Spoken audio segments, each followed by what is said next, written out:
జయంతి సందర్భంగా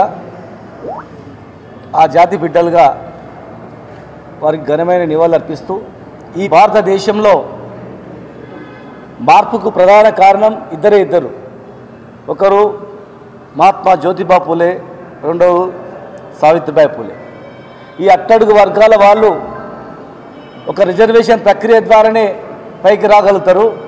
వీళ్ళకు రిజర్వేషన్ కల్పించాలని చెప్పి ఆలోచనతో మదనపడి ఆ రోజు సామ్రాజ్యంలో రిజర్వేషన్ కల్పించి మరి ఆనాటి నుంచి అంబేద్కర్ గారు కూడా గురువుగా భావించి రాజ్యాంగం రాసి అందరికీ సమానత్వం ఉన్నప్పుడే కొట్లాటలు, ఉద్యమాలు, గొడవలు కావు.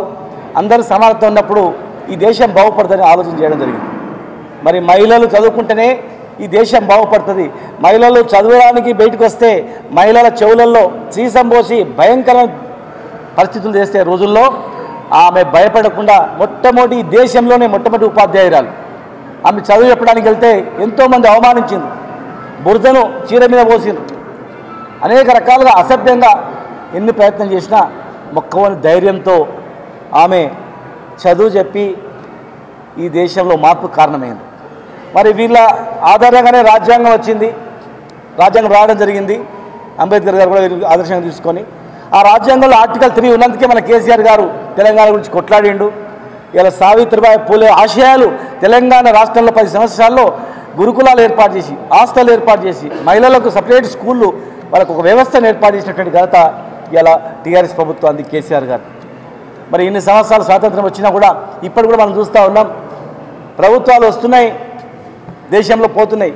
కానీ ఈరోజు ఈ భారతదేశంలో అట్టడుగు వర్గాలకు ఒక మంత్రిత్వ శాఖనే లేదంటే అసలు ఎంత సంఖ్య ఉన్నారు, ఆ స్థితిగతులు ఏందో ఇప్పటికో సెన్సెస్లో కూడా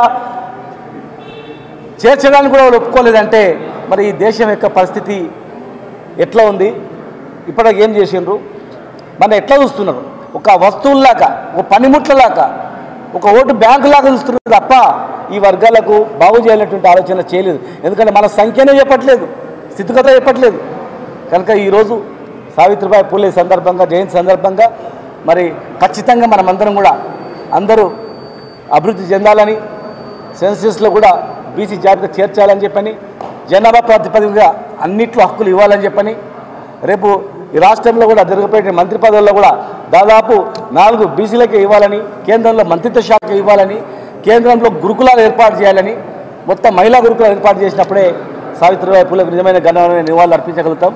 కనుక మన అందరం కూడా కట్టుబడి ఉట్టిగా దండం పెట్టి పోవడం కాదు, ఆమె జీవిత చరిత్రను చదివి, వాళ్ళిద్దరు దంపతుల జీవిత చరిత్ర చదివి మనం ఏం చేస్తున్నాం, ఏం చేయాలి అనేటువంటి దిశగా ఆలోచన చేయాలని చెప్పని మరొకసారి మీ అందరికీ తెలియజేస్తూ, ఖచ్చితంగా భవిష్యత్తులో వారి ఆశయాలకు అనుగుణంగా అన్ని రకాలుగా జరుగుతాయని చెప్పి కూడా ప్రగాఢంగా తెలియజేస్తాం.